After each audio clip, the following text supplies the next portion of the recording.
मैं आपको एक बस्ती में कम से कम 10 ऐसी बेवाओं की लिस्ट दिखा सकता हूं जिनको जरूरत ऐसी है कि किस तरीके पर वो अपना खर्च चलाते।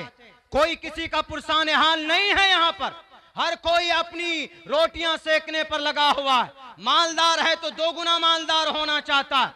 कोई किसी को नहीं पूछ रहा है। इसीलिए गरीबों की मदद करना हमारी जिम्मेदारी है। जरूरतमंद की जरूरत को मुकम्मल करना हमारी जिम्मेदारी है। हमें सिर्फ पैसा कमाने के लिए नहीं भेजा है। हमें इस धरती के ऊपर सिर्फ आलीशान बंगला बनाने के लिए नहीं भेजा है, बल्कि अगर आपके पड़ोस में कोई तड़प कर मर रहा है और आपको अल्लाह ने दौलत दी है तो कल क़यामत में अल्लाह आपसे सवाल करेगा। इन्हीं तमाम जरूरत को मुकम्मल करने के लिए ये तंजीम तहफ़्फ़ुज़ शरीयत वेलफेयर सोसाइटी जो कि हाट का वजूद को इसको अमल में लाया गया है, आप सबसे गुजारिश करता हूं कि आप सब इस तंजीम से जुड़िए, फैमिली इसका मेंबर बनिए और इनके जो भी जब जरूरत पड़ती है बढ़ चढ़ कर हिस्सा लीजिए। मैं यही गुजारिश करने के लिए आपके बीच आया था। इलाके की एक तंजीम है, इसकी ऑफिस भेबरा चौक में, जहां पर राही प्रेस है उसी के अंदर एक छोटे से कमरे में है, और इसके सदर यहाँ पर तशरीफ़ फरमा हैं हज़रत मौलाना लाल मोहम्मद साहब, और सेक्रेटरी हज़रत मुफ्ती सुलेमान साहब, हज़रत मुफ्ती अतहर साहब और मौलाना अब्दुल वारिस साहब। उलमाए कराम की एक जमात इस तंजीम के बुनियादी मेंबर हैं, और भी बहुत सारे मेंबरान हैं, सबका नाम नहीं ले सकता। 5 मिनट में अपनी बात मुझे पेश करनी है। ये तंजीम सन 2011 में रजिस्टर्ड हुई थी, किसी वजह से हरकत में ना आ सकी। सन 2018 में एक प्रोग्राम यहीं पर हुआ था, स्टेज उस जगह पर था, और उस प्रोग्राम में सरपरस्ती थी मरहूम हज़रत मौलाना सराउल हक साहब कासमी नव्वरल्लाहु मरक़दहू। तब से लेकर आज तक अल्हम्दुलिल्लाह इस तंजीम ने क्या क्या काम अपने इलाके में किए हैं, मैं आप लोगों के सामने वो रखना चाहता हूं। इसका नाम है तहफ़्फ़ुज़ शरीयत, शरीयत की हिफाजत। यानी शरीयत का कोई भी मामला मसला हल करना हो, तलाक के ताल्लुक से हो या खुला के ताल्लुक से हो या विरासत के ताल्लुक से हो, तो वहाँ पर दारुल क़ज़ा भी है। दारुल क़ज़ा के हज़रत मुफ्ती साहब, काजी साहब, हज़रत मुफ्ती अतहर साहब यहाँ पर तशरीफ़ फरमा है। उनकी निगरानी में अब तक तकरीबन 150 मामले मसाइल हल किए गए हैं अल्हम्दुलिल्लाह इस तंजीम के बैनर तले। तो सबसे पहला काम हमारा यही होता है कि शरीयत की खिलाफ वर्जी अगर हमारे माशरे में हो रही होती है तो हमारी पूरी कोशिश रहती है इस तंजीम की, और हमारी मतलब हम सब की। ये तंजीम में मेंबरान उलमाए किराम की अक्सरियत है, मगर आप सब मेंबर बन सकते हैं। इसमें बहुत से वो लोग भी हैं जो दानिश्वर हैं, मास्टर हैं, मजदूर भी हैं, किसान भी हैं, हर तबके के लोग। ये आपकी तंजीम है, किसी एक गिरोह, किसी एक जमात की तंजीम नहीं है। मुहर्रम के मौके में बहुत सारे खुराफात, नशा के ताल्लुक से शादी ब्याह के अंदर खुराफात है, तो इस्लाही प्रोग्राम भी इस तंजीम के ज़रिए से गांव मोहल्ले में जाकर, मस्जिद में जाकर ये तंजीम माशरे की इस्लाह के लिए, जागरूकता पैदा करने के लिए ये तंजीम काम करती है अल्हम्दुलिल्लाह। और भी जो भी शरीयत का मामला होता है उसमें बढ़ चढ़ कर हमारी तंजीम हिस्सा लेती है। ये इस तंजीम का बुनियादी अगराज़ व मकासद में से। और दूसरी चीज़ ये भी है कि हम अपने समाज में, मैं आपको दावे के साथ कह सकता हूँ, मैं एक बच्चा हूँ, तालिबे इल्म हूँ, भारत का कोई शहर ऐसा नहीं है जिसमें नाचीज़ की हाज़िरी नहीं हुई है। मैं मुल्क हिंदुस्तान के अक्सर सूबों में और बहुत से ज़िलों में जा चुका हूँ, लेकिन तालीमी पसमानदगी जो हमारे इस सीमांचल में, हमारे जो कि हाट में, ज़िला अररिया में है, तालीम में कमी, वो शायद भारत के किसी और दूसरे हिस्से में ना हो। तो इसीलिए तंजीम ने ये कोशिश की है कि हर मस्जिद में तालीम के लिए, बुनियादी अकायद को ठीक करने के लिए मकातिब कायम किए जाएं तो अल्हम्दुलिल्लाह अब तक तंजीम अपने उस पर 12 मकातिब को ये तंजीम चला रही है। और वहाँ जो बच्चे पढ़ते हैं उसको अभी कुछ बच्चों ने अभी मुसाबके में अच्छा नंबर भी हासिल किया है, वो आपके सामने आएंगे, उनको इनाम से भी नवाजा जाएगा। नंबर 1, नंबर 2, नंबर 3 पोजीशन हासिल की तालीमी मैदान में। और रिफाही काम क्या क्या है मैं सरसरी तौर पर बता देता हूँ।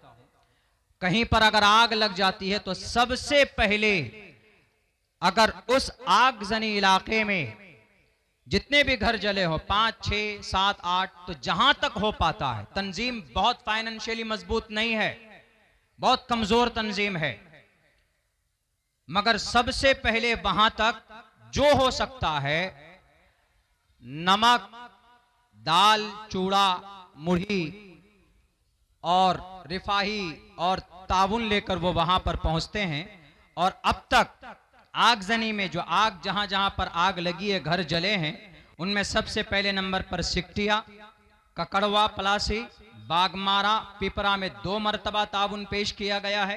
करबला में, नव्वाननकार में, कोचा टिक्कर, सदबीटा, मतियारी, अजवा, मजवा, रहरिया, फरसाडांगी, डूबा वगैरह वगैरह। ये तो वो है जो याद है। यानी अगर आग लगती है तो सबसे पहले ऑफिस में फोन आता है कि हजरत यहाँ पर आग लगी है, कुछ लेकर पहुंचिए। हम में से जो भी आदमी होता है उस तंजीम के ऑफिस में, दफ्तर में, तो वो कुछ ना कुछ ताउन लेकर पहुंचते हैं। बहुत तो मदद नहीं कर पा रही है तंजीम, लेकिन जहां तक हो सकता है वो अपनी वसात के हिसाब से तंजीम काम कर रही है अल्हम्दुलिल्लाह। रिफाही कामों में से हर साल तकरीबन 150 किट तकसीम की जाती, 150 किट रमजान के महीने में। यही तंजीम आपकी तंजीम है, कोई बाहर से इसकी फंडिंग नहीं होती। इसका चंदा कहां से आता मैं वो भी बताऊंगा आपको। और लॉकडाउन में जो कितने परेशान थे लोग, उस लॉकडाउन में तकरीबन 35 उलमाए कराम को 1,000 रुपए से ताउन पेश किया गया है, उस वक्त में जब लोगों को 1 रुपए की जरूरत थी। आपके इस गरीब और आपके इस छोटी सी तंजीम ने उस वक्त सहारा बन करके काम किया। अल्लाह इसको कबूल फरमाए। एक तो ये काम हो गया। और हर साल तकरीबन 400 अफराद को गर्म कपड़े दिए जाते हैं गर्मी सर्दी के मौसम में, और वो भी कपड़े आप ही लोग ताउन करते हैं, आप ही लोग देते हैं। और वो कपड़े कंबल है, जाड़े का कपड़ा है, छोटे छोटे बच्चों का स्वेटर वगैरह है, वो सब भी कम से कम 400 अफराद को हम देते हैं। और गाहे बगाहे कमज़ोर अफराद के लिए, कुछ लोगों को इलाज के लिए पैसे की ज़रूरत पड़ती है, जहाँ तक हो पाता है, बन पाता है, तंजीम खुद से करती है या किसी और से करवाती है। ये इनके अगराज़ व मकासद में से, और ये काम तंजीम कर रही है अल्हम्दुलिल्लाह। और हमने आपको बोला है भी कि दारुल क़ज़ा, दारुल इफ्ता से आवाम भी फैज़याब हो रहे हैं। वो तो मसला आपके सामने, अभी आपने देखा हज़रत मुफ्ती साहब के बारे में ऐलान भी हुआ है कि दारुल क़ज़ा भी ये लोकल यहाँ पर, चूंकि लोग नहीं जाना चाहते हैं, कोई भी मसला शरीयत का आता है तो अपने आप कोर्ट कचहरी से निमटवा लेते हैं। मैं मुसलमानों से ये गुजारिश करूंगा कि आपका कोर्ट और कचहरी बाद में, पहले आप मुस्लिम अदालत में पहुंचिए, कुरान और सुन्नत की रोशनी में मसले का हल कराइएगा तो अल्लाह आपकी जिंदगी के अंदर बरकत देगा। अल्लाह तबारक व तआला की तरफ से फैसला होगा इंशाअल्लाह। चंदा कहां से आता है? माहाना चंदा तकरीबन 365 अफराद हैं इसमें ऑनलाइन 365 लोग मेंबर हैं। उनमें से ज़्यादातर हुफ़ाज़ हैं, कारी लोग, हाफिज़ साहब लोग, जो मस्जिद में मुअज्जिन है, कहीं पर इमाम है, कहीं किसी मदरसे में पढ़ाते हैं। और वो महीने में 30 रुपए देते हैं। हमने ये निज़ाम बनाया था कि एक दिन में 1 रुपए देंगे, 30 दिन में 30 रुपए देंगे। और 365 अफराद हैं, इनमें से अल्हम्दुलिल्लाह बहुत से लोग देते भी हैं, और जिनके देने की वजह से महीने में 8 से 9 हज़ार रुपए हमारी इस तंजीम के पास ये रकम जमा होती है, और इन्हीं रकम से हम काम करते हैं। ये आपकी तंजीम का एक छोटा मुख्तसर सा तारुफ आपके सामने मैंने रखा है। हमारे अगराज़ व मकासद क्या है? हमारा मकसद है कि हमारी इस तंजीम के बैनर तले हॉस्पिटल हो, हमारे इस तंजीम के बैनर तले इदारे चलें, हमारे इस तंजीम के बैनर तले मुस्लिम फंड हो। जो आज हमारी माएँ बहनें बंधन लोन के उस जकड़न में जकड़ी हुई है, हर घर के अंदर बंधन लोन के अंदर आदमी मुलव्विस है। 50 से 60 हजार रुपए आप लोन लेते हैं, 10,000 रुपए आप सूद का देते हैं। क्या सूद लेना और देना जायज है? अल्लाह ने कुरान करीम में किसी भी मामले को, किसी भी मसले पर अमल न करने की वजह से अल्लाह ने ये नहीं कहा कि मैं तुमसे जंग का ऐलान करता हूं। लेकिन सूद इतना गंदा और इतनी खराब बीमारी है, इतना बड़ा गुनाह है कि रब ने कहा फ़इल्लम तफ़अलू, अगर तुमने सूद और ये लोन अगर तुमने नहीं छोड़ा है, फाज़नु, आओ मैदान में। फाज़नु का यही तर्जमा है, आओ मैदान में। बिहर्बिम मिनल्लाहि व रसूलिही, अल्लाह और उसके रसूल से जंग के लिए तैयार हो जाओ। और आज घर घर के अंदर बंधन लोन का निजाम है, तश्कील होती है बाज़ाब्ता तौर पर बैठकर। आप कहेंगे कि मौलाना और कोई रास्ता ही नहीं बचा है लोन के अलावा, तो हम क्या करेंगे? अगर आपके घर में चौखट है, चौखट बेचकर आप अपनी जरूरत को मुकम्मल कर सकते हैं तो चौखट बेच दीजिए, मगर लोन के करीब भी मत जाइए। बड़े बड़े सूरमा बर्बाद हो गए हैं इसमें, इसलिए कि नाजायज और हराम है। इसीलिए इस बीमारी से निकालने के लिए अल्हम्दुलिल्लाह हमारी ये कोशिश है कि ये तंजीम इतनी मजबूत हो कि हम 50,000 रुपए बिना लोन के, बिना इंटरेस्ट के हम कर्ज दे सकें लोगों को, ताकि वो इस मुहलिक बीमारी से अपने आप को बचा सकें। हमारी इस तंजीम के ये अगराज व मकासिद हैं, हॉस्पिटल्स, तालीमी इदारे और मुस्लिम फंड और गरीबों की मदद। सैलाब के वक्त में घर जल जाते, घर लोगों के बह जाते, घर जल जाता है। मैं आपको एक बस्ती में कम से कम 10 ऐसी बेवाओं की लिस्ट दिखा सकता हूं जिनको जरूरत ऐसी है कि किस तरीके पर वो अपना खर्च चलाते। कोई किसी का पुरसान हाल नहीं है यहाँ पर, हर कोई अपनी रोटियां सेकने पर लगा हुआ है। मालदार है तो 2 गुना मालदार होना चाहता है, कोई किसी को नहीं पूछ रहा है। इसीलिए गरीबों की मदद करना हमारी जिम्मेदारी है, जरूरतमंद की जरूरत को मुकम्मल करना हमारी जिम्मेदारी है। हमें सिर्फ पैसा कमाने के लिए नहीं भेजा है, हमें इस धरती के ऊपर सिर्फ आलीशान बंगला बनाने के लिए नहीं भेजा है, बल्कि अगर आपके पड़ोस में कोई तड़प कर मर रहा है और आपको अल्लाह ने दौलत दी है तो कल क़यामत में अल्लाह आपसे सवाल करेगा। इन्हीं तमाम जरूरत को मुकम्मल करने के लिए ये तंजीम तहफ़्फ़ुज़ शरीयत वेलफेयर सोसाइटी, जो कि हार्ट का वजूद को इसको अमल में लाया गया है, आप सबसे गुजारिश करता हूं कि आप सब इस तंजीम से जुड़िए, फैमिली इसका मेंबर बनिए और इनके जो भी जब जरूरत पड़ती है बढ़ चढ़ कर हिस्सा लीजिए। मैं यही गुजारिश करने के लिए आपके बीच आया था। बाकी और उसके बाद हजरत वाला तशरीफ फरमा है। हम लोग खुश नसीब हैं कि बड़ी मुअज़्ज़ज़ हस्ती इस मैदान में आई है, उनकी कीमती बात हम लोग सुनेंगे। उससे पहले भी कोई निज़ाम है, हज़रत क़ारी साहब आपके सामने पेश करेंगे। अल्लाह से दुआ करता हूँ अल्लाह इस तंजीम की मोहब्बत हमारे दिलों के अंदर पैदा फरमाए और इस तंजीम को इस इलाके के लिए मज़ीद दीन की खिदमत के लिए कबूल फरमाए। बहुत बहुत शुक्रिया, जज़ाकल्लाह। अस्सलामु अलैकुम व रहमतुल्लाहि व बरकातुहू।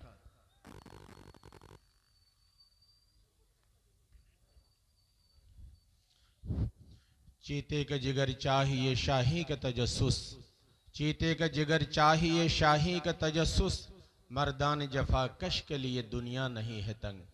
हज़रत मौलाना अब्दुल्ला सालिम कासमी चतुर्वेदी ने बड़ा शानदार तारुफ खूबसूरत लबो लहजे में कराया। अल्लाह उनको सलामत रखे, उनके हौसले को बरकरार रखे और बहाल रखे, ज़िंदा रखे, ताबिंदा रखे। हमारे बीच मेहमान खुसूसी चीफ गेस्ट बावकार आलिम दीन हज़रत मौलाना शमशाद रहमानी सुम्मल कासमी दामत बरकातुहुल आलिया, नायब अमीर शरीयत बिहार, उड़ीसा, झारखंड व उस्ताद हदीस व फ़िक़ह दारुल उलूम वक्फ़ देवबंद सहारनपुर यूपी तशरीफ़ फरमा है। आज के इस अज़ीम शान तहफ़्फ़ुज़ शरीयत कॉन्फ्रेंस की इनफरादियत सिर्फ़ और सिर्फ हम यही है और हम यही कह सकते हैं कि अब तक ये उलमा किराम, सुलह-ए-इज़ाम, ज़िम्मेदारान हज़रात सामीन की शक्ल में, मदूवीन की शक्ल में, मंदूबीन की शक्ल में, हाज़रीन और शुरका की शक्ल में जो तशरीफ़ फरमा है, इस प्रोग्राम के इखलास का नतीजा है और आप हज़रात के खुलूस का समरा है। ये प्रोग्राम इतनी खूबसूरती के साथ आगे बढ़ा, यहाँ तक पहुँचा और अब तक पहुँच रहा है और इंशाअल्लाह दुआ के बाद हम लोग यहाँ से जाएंगे। मैं हज़रत मौसूफ़ के ख़िताब से पहले कलीदी ख़िताब से पहले खुतबा इस्तक़बालिया के लिए सर सैयद एकेडमी जो कि हाट के बावकार डायरेक्टर हज़रत मौलाना अलहाज अब्दुल सलाम साहब आदिल नदवी से मैं इल्तिमास कर रहा हूँ, आप तशरीफ़ लाएँ और खुतबा इस्तक़बालिया आप पेश करें।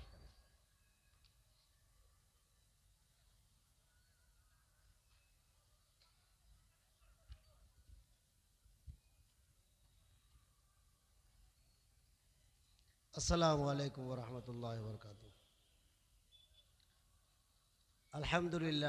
अल्हम्दुलिल्लाह वकफ़ा वसलामुन अला इबादिहिल्लज़ीना इस्तफ़ा अम्मा बाद।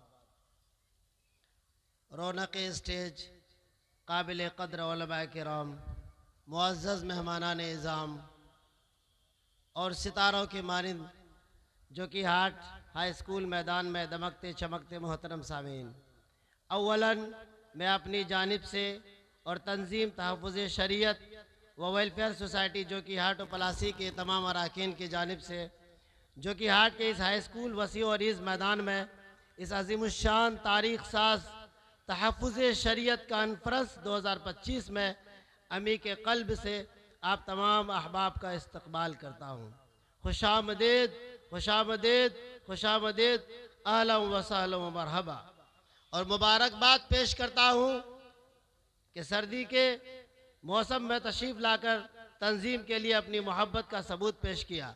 दुआ है कि अल्लाह ताला आपकी तशरीफ़ आवरी को कबूल फरमाए और आखिरत में नेमुल बदल अता फरमाए।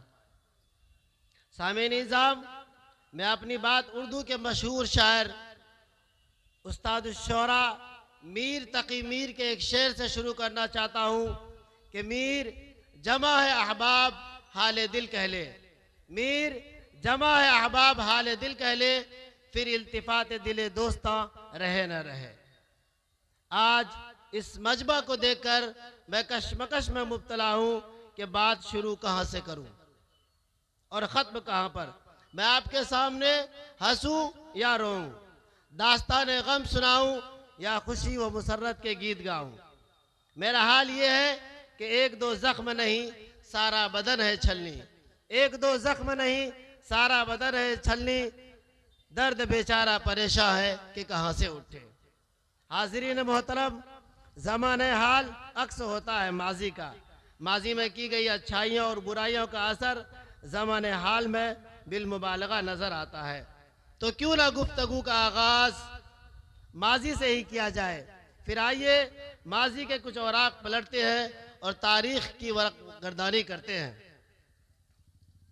हाज़रीन मोहतरम, मुग़लिया सल्तनत का आखिरी टिमटिमाता हुआ चिराग बहादुर शाह ज़फ़र 1857 ईस्वी में अंग्रेज़ी हुकूमत से फैसला कुन जंग हार गया और अंजामकार मुल्क हिंद में तकरीबन 800 साल तक हुकूमत करने वाली हाकिम कौम महकूम हो गई। 1857 ईस्वी से 1947 तक, एक सदी तक मुल्क की सारी कौमें गुलामी की जंजीर में जकड़ी हुई बिलकती और सिसकती रही। महकूमियत के दौर में सारी कौमें, क्या हिंदू, क्या मुस्लिम, क्या सिख, क्या ईसाई, अंग्रेज़ों की जुल्म बर्बरियत झेलती रही। जब जुल्म की इंतहा हो गई तो सारी कौमें मुत्तहिदा तौर पर कब्र बस्ता हुई और तवील जद्दोजहद के बाद मुल्क आज़ाद हो गया। आज़ादी के बाद हिंदुस्तानी अक़वाम के दरमियान एक बहुत बड़ी रेस शुरू हो चुकी थी। हर कौम तालीमी, माशी और तहजीबी एतबार से एक दूसरे से फ़ौक़ियत और बरतरी हासिल करना चाहती थी। और आज जबकि आज़ादी के 77 साल मुकम्मल होने वाले हैं तो हालात कुछ यूँ है। मुल्क की दूसरी कौमों ने सबसे पहले तालीमी एतबार से ख़ुद को मजबूत किया और वो मुल्क के सिस्टम का हिस्सा बन गए। जो लोग अव्वल मरहले में आगे बढ़े उन्होंने इनफिरादी और इज्तिमाई तौर पर एक दूसरे का ताउन किया और अपने अपने कौमों को तरक्की की राह पर गामज़न कर लिया। हाज़रीन मोहतरम, तफसील में न जाते हुए मैं आपको अर्ज़ करूँ कि आज़ादी के बाद हिंदुस्तानी अक़वाम ने अपने आप को तरक्की के राह पर गामज़न कर लिया। मारवाड़ियों ने तिजारत में तरक्की की, सिखों ने तालीम और बिजनेस और दीन के कामों में और दूसरे मैदानों में तरक्की की, यादव ने तालीमी और समाजी एतबार से तरक्की की, अलमुख्तसर यूँ समझिए कि मुल्क में जितनी कौमें हैं सब ने तरक्की की, यहाँ तक कि दलित और पिछड़ी कौमें जिसका मुल्क में कोई वजूद नहीं था वो भी तरक्की के इस रेस में कामयाब रहे। लेकिन जब हम मुसलमानों को तरक्की की रेस की इस फहरिस्त में देखते हैं तो पांव तले से ज़मीन खिसक जाती है। 2005 ईस्वी में कांग्रेस की हुकूमत में मनमोहन सिंह की सरकार ने मुसलमानों की समाजी, माशरती, तालीमी, इक्तिसादी सूरत हाल का जायज़ा लेने के लिए एक 7 निकाती कमेटी की तश्कील दी, जिसकी सरबराही दिल्ली हाई कोर्ट के साबिक चीफ जस्टिस राजेंद्र सचर ने की और उन्हीं के नाम पर राजेंद्र सचर कमेटी नाम भी दिया गया। सन 2006 ईस्वी में इस कमेटी ने अपना रिपोर्ट पेश किया। राजेंद्र सचर ने मुसलमाना ने हिंद की जुबूहाली को देखते हुए हुकूमत हिंद के सामने चंद सिफारिशात पेश की। आइए उस रिपोर्ट के चंद सतूर मुलाहजा फरमाइए। राजेंद्र सचर ने अपने रिपोर्ट में लिखा, हिंदुस्तानी मुसलमानों की तादाद मुल्क की कुल आबादी का 14% है, लेकिन मुस्लिम कौम तालीम